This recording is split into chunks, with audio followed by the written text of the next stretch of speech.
Отвънка беше шум и светеха реклами. В афиша пишеше една човешка драма.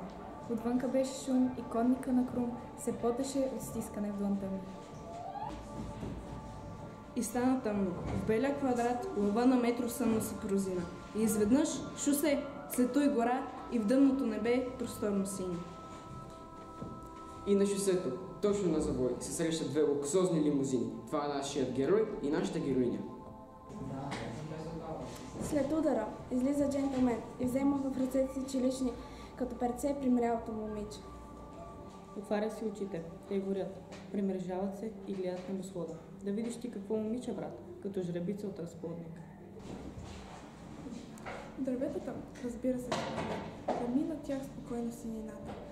Примамлива е мека зеленей, оттатък шанците тревата.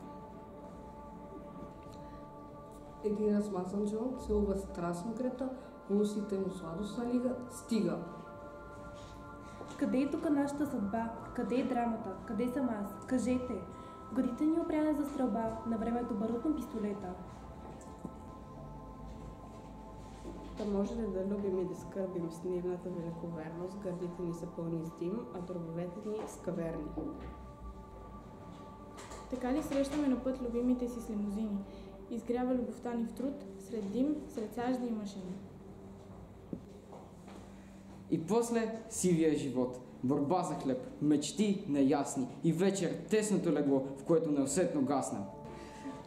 Това е то, това е драмата, останалото е измама.